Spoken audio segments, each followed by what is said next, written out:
This is Agriculture Today, and I'm Shelby Varner with the K-State Radio Network.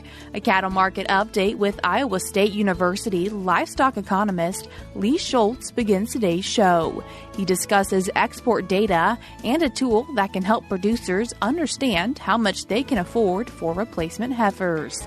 Continuing the show is Ryan Rastok, Forest Health Coordinator with the Kansas Forest Service, on why it is important to not move firewood. He explains the issues it can cause for trees and homeowners. Another segment of Faces in Agriculture completes today's show. Labette County farmer Luke Bellar talks about his operation and his off-farm involvement. That and more is coming up ahead on Agriculture Today.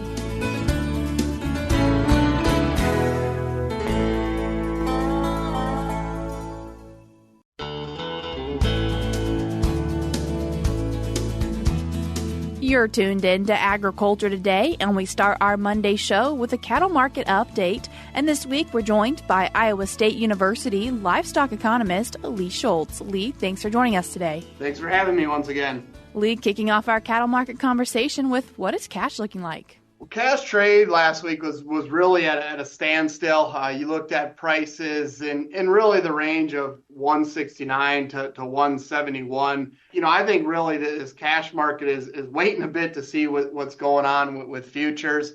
Really, last week, again, was another week of reeling futures. Down, near-term contracts were down over $3. And really, it would have been down much more, but we did see a significant rally on Friday. I'm really looking this week to see if the market will prove itself. Maybe we will see continuation of what we've seen, that rebound on Friday. And there's another saying, I've heard many people say is that, one robin doesn't make a spring, one rally doesn't signal a bottom. So I think we need to really see a continuation of this support we've seen in the futures before we call this the current bottom, in the marketplace. What I think as we look at cutouts, not really doing us any favors. We've really seen box beef under pressure. Significantly with end cuts and trimmings are really been hit hard this last week. And really, we're not likely to see a rally until kind of we get to end of the year with some small kills and kind of post-holiday restocking of beef products. So really, there's a lot of factors that are weighing on the market right now. And I think, until we see more support, we're kind of in this downward trajectory a bit. And in terms of people using beef products, October export data just recently got released. Yeah, and I think when you look at the data, I always remind producers we need to put this into context. So as we look at beef exports, they were down in October 17% from a year ago, so from October 2022. But again, we need to compare to a year ago, and even as we look at 2021, we were dealing with record export levels. So whenever you compare to a year ago levels, I think you sometimes got lost in those large year-over-year declines when you're comparing to that big base. So for the year, we're overall from January through October, we're down 13% from, again, that record pace in 2022. Also, that's the volume. When we take value into consideration, we're down even more. So we're down 17% when you look at compared to the first 10 months of 2022 to this year. Now, there is some bright spots. When you look at the export markets, first and foremost, you got to point to Mexico and the support we've seen from Mexico exports. Again, that's one of our big customary markets. And for the year, we're roughly up 15 to 16% over year-ago levels. Right now, they're about 10% of our market share. And so what's driving that market has certainly been the strength in the peso relative to the U.S. dollar. So we've seen some strengthening there, provided them some purchasing power, and we've really seen them really pick up in their beef exports from the United States. So again, that's been a bright spot. Add to that, Taiwan, Central America, have been relatively bright spots too. Now, as we look at where we've seen the large year-over-year declines, that's been in a lot of our Asian markets. So Japan, South Korea, China are down significantly year-over-year levels. And so some of that, again, is comparing to a high base last year. but we've really seen an erosion in those exports, as well as competition has really heated up, I think, for those Asian markets. Competition notably from Australia. So if you think about where we're at in our current cattle inventory cycle, dealing with drought, seeing contraction, Australia is much more on the uptick in the cattle inventory. So they are, they've dealt with that situation. Now we're building the cattle herds. We're seeing continued liquidation. So they're able to provide more and more exports on the market as they're building up some of that production. That's expected to continue as we get into 2024, with our exports being down about 6% year over year, and seeing again Australia and others maybe gain some of that exports.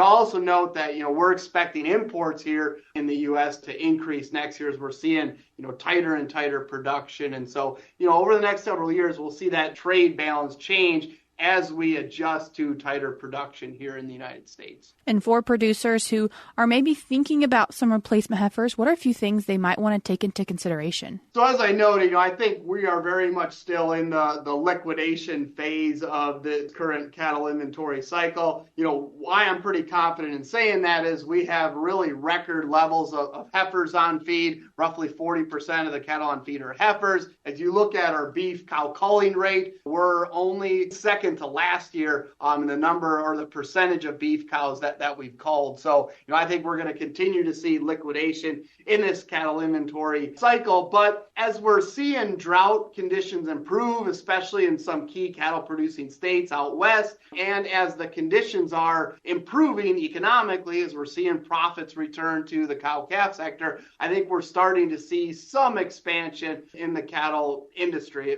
Now, I'm not ready to say it's full-fledged expansion, but we are seeing some expansion. So we have a tool here at Iowa State University. It's called the Net Present Value of Beef Replacement Females. It's on our Ag Decision Maker website. And really what that tool allows you to do is put a lot of your own data and assumptions into that tool and estimate a maximum bid price you can pay for replacement females. Those may be bred heifers, those may be a couple-year-old cows, but it allows you to make those assumptions and then see what you could afford to pay for that. My first caution always is what the tool says you can pay for it and what you have to pay are a lot of times different, right? So there's the open market availability, the cost out there, and then what you may be able to budget to pay for those replacement females. So when I put a bunch of data into this tool, thinking about having a replacement heifer this spring that's going to calve this spring, 8 calves, I'm going to make some guesses on some weaning weights and prices, and annual cow cost of about $1,000. That probably doesn't represent any producer, but maybe it's a good barometer to the average situation in the U.S. And when I do that, it comes up with a max bid price of $1,804. When I compare that to current values, that's certainly on the low end. Out there, I've seen some replacement females probably $1,000 more than that. So the question may be,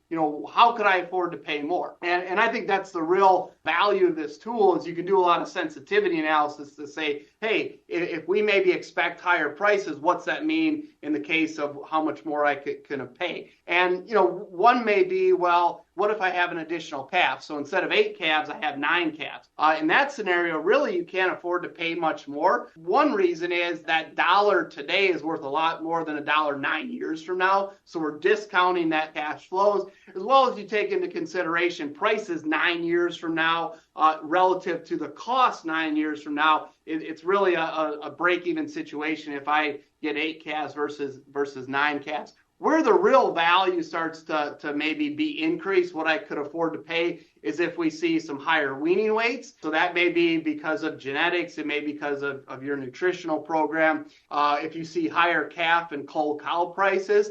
So right now, we're maybe not as optimistic about prices going forward as we were 2 months ago. But if we really expect prices to increase for the next several years and those prices to hold, I may be a bit more optimistic. And finally, the biggest driver is cost. So if my annual cow costs are lower than $1,000 and maybe notably lower than $1,000, I can afford to pay a lot more for that replacement female. And so I think this tool really allows you to tailor to your situation and really start to budget out what I could pay for replacements going forward. So, Lee, what are the few really key points that you really want producers to think about before they choose to go spend money? So I think, the big question, and I've, I have producers ask me this all the time is, when's the right time to expand, right? And there's been a lot of research on really doing, expansionary decisions counter-cyclically, and, how can I outguess the market? I think that's pretty difficult to outguess the market, right? So I think if the situation for your operation fits to start expanding, this is a time. Because I do think replacement female prices, be it bred heifers, be it cows, are currently, I'm not ready to say undervalued, but I think they're a pretty fair value relative to what I think they're going to be over the next couple of years. As we see calf prices really start to strengthen, as we see profitability levels really start to increase to the cow-calf sector, that will really bid up replacement prices. And we've seen it as we look back to 2013, 2014, 15, what that did to replacement female prices. We're on the front end of that right now. And so while costs are still pretty high, while risk is still pretty high, I think the opportunity now is to expand if you have the resources to do that because of where I think replacement prices could go forward. Now, this is a decision for every individual operation. So tools like I highlighted here are really valuable because you can really tailor that to your situation and make the best decision for yours. Another tool that we have, I'll highlight really quick, is just raising versus buying heifers for beef cow replacement. So again, that's an individual operation decision. Should I hold back some of my own heifers as replacements, or do I market those heifers as feeders and then go buy heifers in the open market? That was Iowa State University livestock economist Lee Schulz. I will link the tools that he mentioned in today's show notes on agtoday.net. We're cutting to a short break now, but we'll be back with more ahead.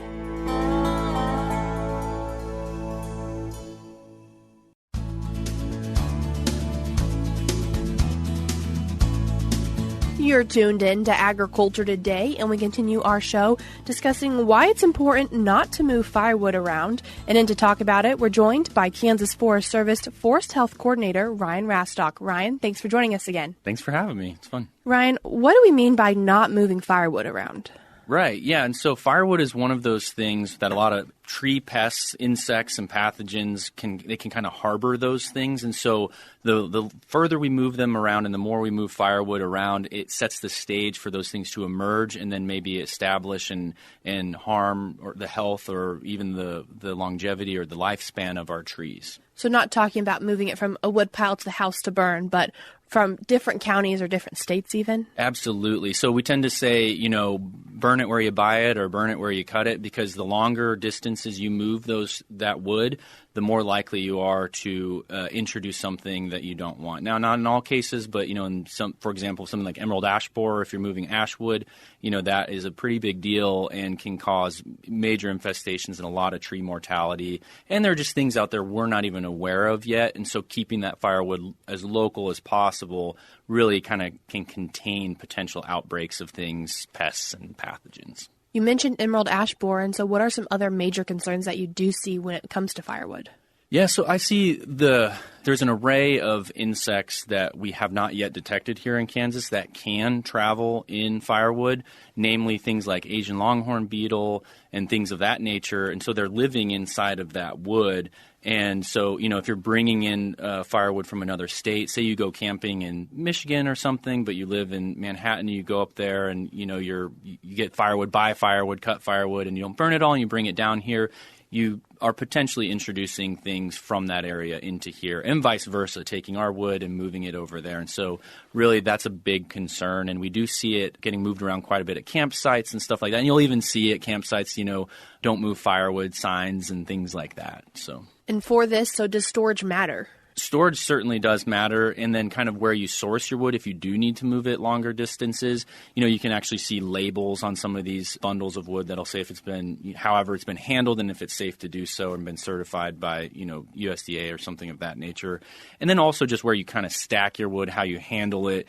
Even if you're not moving it long distances, if you stack it near your house, you might run into some issues with your house, and or if you're bringing the wood inside to a wood stove or something like that. It's really not uncommon to see even just native wood borers and beetles emerging, in the house. We'll get calls every year about that in the wintertime of beetles emerging from, or insects emerging from firewood that's brought inside. It gets a little warmer, so then they develop some more, and then all of a sudden you've got them flying around or crawling around in your house. So what's your recommendation for people who have firewood or need firewood for keeping a house warm in the winter? Yeah, if you're squeamish about insects, then you probably just want to bring it in and then burn it as soon as possible. Maybe not store it inside because it's very common that stuff can emerge. But if you're not squeamish about the insects, they're not usually going to be a structural issue or anything that you need to worry about. It's be more of a nuisance, if that makes sense. And for storing the wood outside, is there certain places that maybe away from your favorite trees? Oh, certainly. I'm glad you brought that up because also depending on the type of wood you have,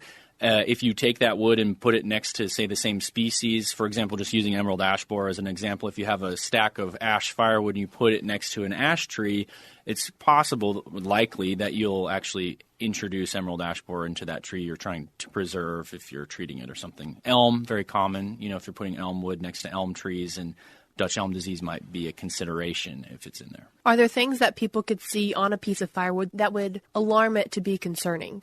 Yeah, you'll if you see emergence holes or tunneling, or oftentimes you'll see dust or frass, basically bug poop, insect poop, kind of being pitched out of the firewood. If you see little bits of dust kind of forming, then there's something in there feeding. And, oftentimes it's just a native insect that you don't need to worry about. But depending on the type of wood it is, if you're seeing, emergence holes in the dust and all this kind of stuff, or tunneling when the bark comes off, then there's insects in there. And wherever you take that, and if they're still in there, then they're going to emerge and then be wherever you take it. And on the other aspect of maybe not buying the wood, but being the people who cut down the wood, what do people need to watch out for? Yeah, try to know your species as best as you can, because there are trees of really with a lot of known pests that we care a lot about. Just emerald ash borer is an example. Some elm trees, if they were an American elm that had died of Dutch elm disease, and you split that and then move that around. It's not the greatest firewood, but people might, use that, and you could then be moving Dutch elm disease around and stuff like that. So kind of knowing the species you're working with, and then knowing that you do have an impact wherever you move that stuff, because whatever biological entities are inside of that wood, you're taking it with you. And often if the trees are green or healthy when you cut them down, there's probably not going to be a lot of insects in those. But if they've been dead for a while or cut, you let it sit for a while, that's oftentimes where the insects are getting in, and then you'll move them around. So it kind of depends on if the tree's alive or dead and the species. So if someone does find wood that they're concerned about or think might be bad, what should they do? If they suspect that there's a significant pest of concern, especially one that we haven't detected yet, say like Asian longhorn beetle or something like that, contact us at the Kansas Forest Service. But, if it's an ash tree or something like that and you suspect there's, insects or things of concern, just dispose of it, but through burning it. And so you've mentioned emerald ash borer again. So could you just tell us a little bit more about what is emerald ash borer? Oh, I would love to. This is a topic near and dear to my heart. And so emerald ash borer is probably one of the most economically significant tree-killing insects in the history of North America, especially certainly Kansas. And so it's a wood-boring beetle. It gets into ash trees specifically, so in Kansas, green and white ash. And the larval stage is what causes the damage. They feed just beneath the bark of the tree, and that feeding behavior of the larvae tends to kind of choke out or girdle the tree, and then they start to die, and then they'll spread around pretty rapidly. And so the scale of this thing really cannot be overemphasized. We're talking about the functional extirpation of all of our ash trees in Kansas. And so, that's a huge alteration to our landscape. Not only the urban landscape, in terms of the cost and safety issues with dead and dying trees in your front yard or backyard, but also in the woodlands.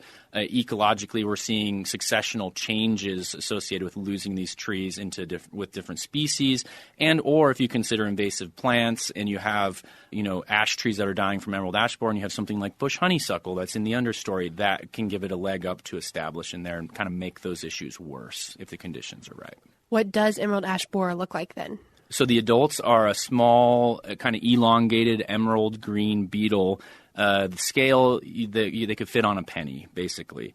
And so that they're pretty elusive, and you'll rarely kind of see the adults. Usually the one that people will interact with if they're cutting firewood, for example, will be the larva. So it's kind of a cream-colored, flattened larval insect that has these conspicuous bell-shaped segments. It'll be just beneath the bark of the tree, and so if you see that on an ash tree, chances are that it could be emerald ash borer, as opposed to some other larvae that'll be more rounded and go deeper into the wood and stuff like that.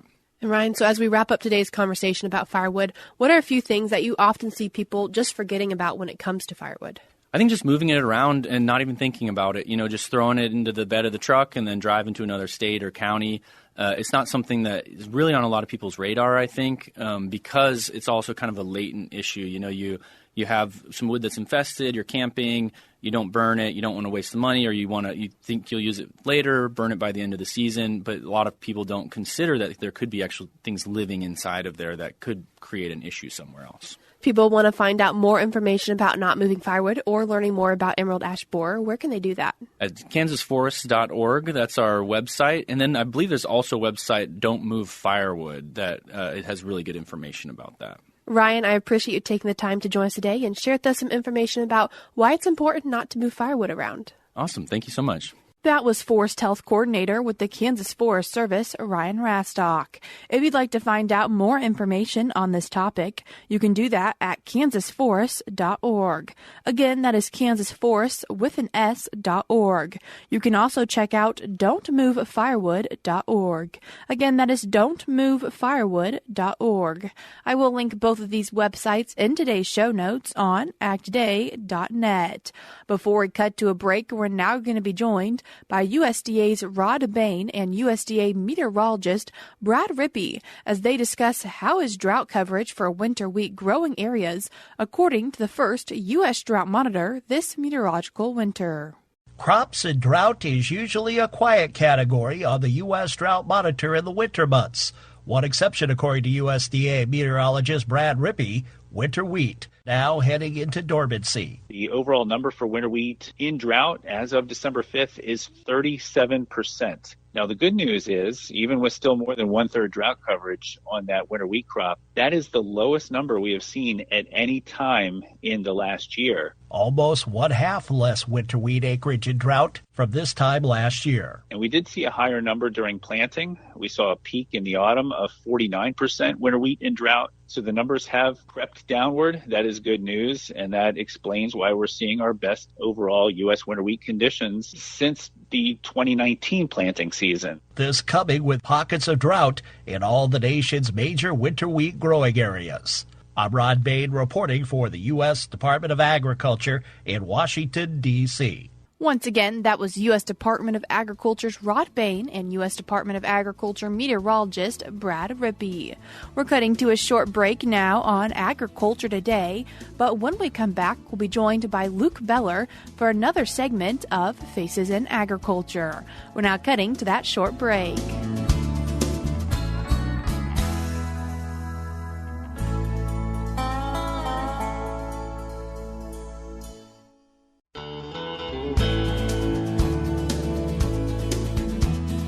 You're tuned in to Agriculture Today, and we conclude our Monday show with another segment of Faces in Agriculture. And this week, we're joined by someone involved in agriculture in Labette County, Luke Bellar. Luke, thanks for joining us today. Yes, thanks, Shelby. Luke, could you tell us a little bit about your operation in Labette County?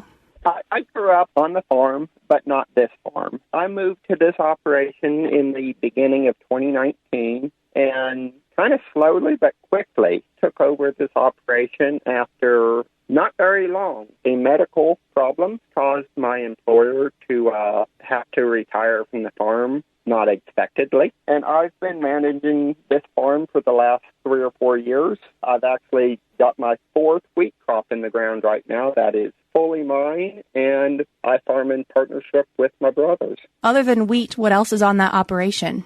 We primarily grow hard red winter wheat, corn, and soybeans. Could you tell us a little bit about what that transition was like of growing up on a family farm but deciding to go work on an operation that wasn't your family's? I grew up with a couple brothers, and where I grew up just didn't have enough tillable acres to suit our needs. The challenge was hard, trying to find the right operation, trying to find the perfect fit. I did spend some time away from the farm after college before moving down here up in Nebraska, working for another farmer. So I kind of got my outside experience going, but my heart was kind of set back into southeast Kansas, trying to be close to home, having some of those creature comforts. But right now, as it sits, I'm about 70 miles away from my mom and dad's place. And if there is a need, I can still run home, or they can still come here if the workload is excessive at either location. And as you've put your fourth wheat crop into the ground, what have been some of your biggest challenges? Weather. Largely, last year, 2020, was the second worst drought we've ever had in this area. The previous farmers had farmed here for nearly 40 years, and we picked 28 or 30 bushel corn last year, being the second worst corn crop in history on this acreage. Outside of weather, we've had a little bit of struggles with just getting the ground built up to where I'd like to see it. We're out today spreading fertilizer, doing massive amounts of fertilizer, trying to get fertility back up. I've really taken that investment on fertility and fertility management, trying to push my yields. And I keep doing it if yields are showing it to me. With my heavy fertility program and my management program, we are taking these calculated risks, trying to push our crops higher, trying to get a better quality crop, and still remain pretty profitable. Luke, as a young gentleman in agriculture, what has some of your involvement been off the farm?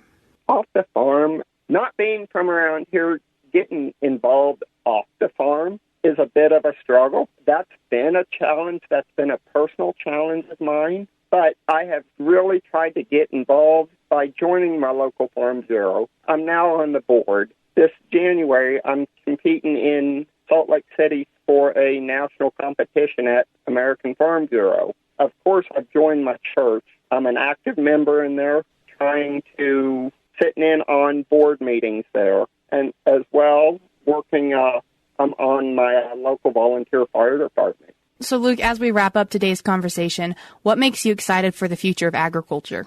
I was born into ag. It's what I've always ever wanted to do.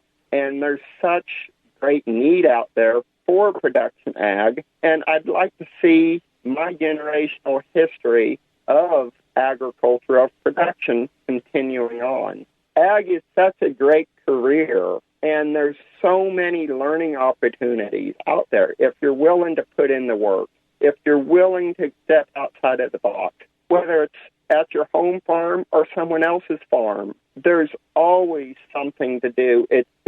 I enjoy the challenge in farming. It's home to me. Luke, I appreciate you taking the time to join us today and share with us a little bit about your operation in Labette County. Thank you. That was Labette County farmer Luke Bellar, and that was another segment of Faces in Agriculture. That's all we have for you today on Agriculture Today, but we'll be back with more for you tomorrow.